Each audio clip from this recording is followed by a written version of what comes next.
If you're planning a cremation, you've probably wondered what can go in with your loved one and what absolutely can't. In this video, I'm giving you a clear, compassionate walkthrough based on how crematories actually work and what funeral professionals advise every day. You'll learn what's allowed, what must be removed for safety, a few surprising edge cases, and how to make the right choices for your family. The first and most important rule is safety. Anything that can explode, melt into damaging residue, or release hazardous fumes cannot go into the cremation chamber. That includes pacemakers, implanted defibrillators, neurostimulators, insulin pumps, hearing aids with batteries, smartwatches, cell phones, vapes, and any pressurized container like lighters or aerosol cans. These items can violently fail at high temperatures and put staff and equipment at risk, so they are removed before cremation and documented. If you're unsure whether something contains a battery or is pressurized, assume it does and ask your funeral director to check.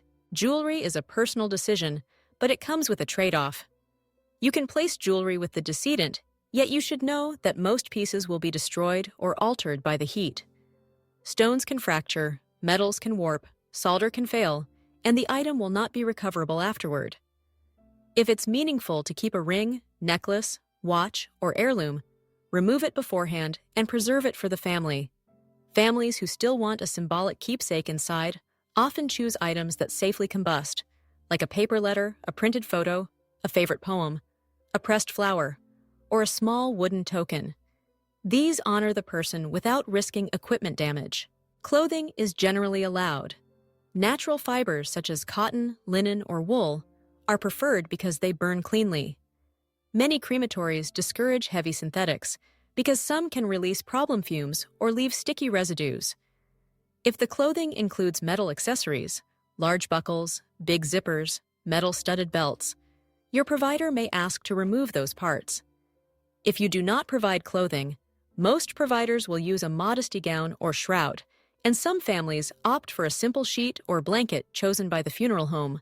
Small, safe, combustible mementos are usually fine in moderation. Think paper notes from grandchildren, a printed photograph, a prayer card, a wooden rosary, or a favorite scarf. It's wise to keep items small and limited in number. The goal is a meaningful tribute, not a packed container. Your director will place approved items with the decedent and record what was included. Certain items are routinely prohibited. Batteries and anything electronic are out. Pressurized containers, lighters, and alcohol bottles are out. Most glass and ceramics are out because they can shatter and damage the chamber. Plastics, latex, vinyl, and rubber are often restricted because they can melt into residue and create emissions. Large metal objects are discouraged. They won't combust, can damage equipment, and will be removed after the process anyway. If you're thinking about placing something unusual, like a favorite tool, a trophy, or a keepsake made from mixed materials, ask first. Policies vary, but these bans are common across the industry. Medical implants and prosthetics require special handling. Battery-powered implants must be removed for safety. Metal orthopedic hardware, hips, knees, screws, plates, does not burn. After cremation, the remaining metal is separated from the processed remains. Many crematories participate in responsible recycling programs for this metal, and they'll explain how that works. Dental materials do not need to be removed, though fillings and crowns will not survive. Facilities manage emissions with appropriate equipment. If your loved one had silicone breast implants, some crematories will remove them because cremated material can adhere to the silicone. This is handled respectfully by staff in coordination with the family. There are a few specialty cases you should share immediately with your provider. If your loved one has radioactive therapy seeds, wore a radioactive implant, or had a recent nuclear medicine treatment, the funeral home must know right away. In some situations, cremation needs to be delayed or performed under specific protocols set by health authorities. This isn't common, but when it applies, the funeral director will coordinate with the hospital to ensure everyone's safety. Families often ask what happens to objects placed inside. Paper, flowers, and small wooden or cloth items combust and become part of the process. Jewelry and most metals do not survive in recognizable form and will not be recoverable.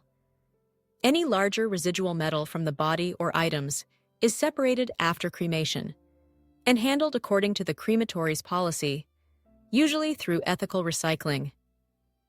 The ashes you receive are primarily processed bone fragments, refined into a uniform consistency for return. Here's a simple way to make decisions with confidence. First, write down the items you would like placed with your loved one. Second, share that list with your funeral director and ask them to mark the approved items on the authorization paperwork. This avoids misunderstandings and accidental loss of personal property. Third, remove anything you want preserved for the family, especially rings, necklaces, watches, and keepsakes that have sentimental or monetary value. If your provider offers witnessed placement or witnessed cremation, you may be able to be present for the placement of approved items, depending on policy and space. If you remember just 3 things, remember this. Choose meaningful items that safely combust, avoid batteries and anything pressurized or glass, and talk to your funeral director early about clothing, implants, and any unusual requests. That conversation ensures a dignified process and gives your family peace of mind that everything was handled exactly as intended.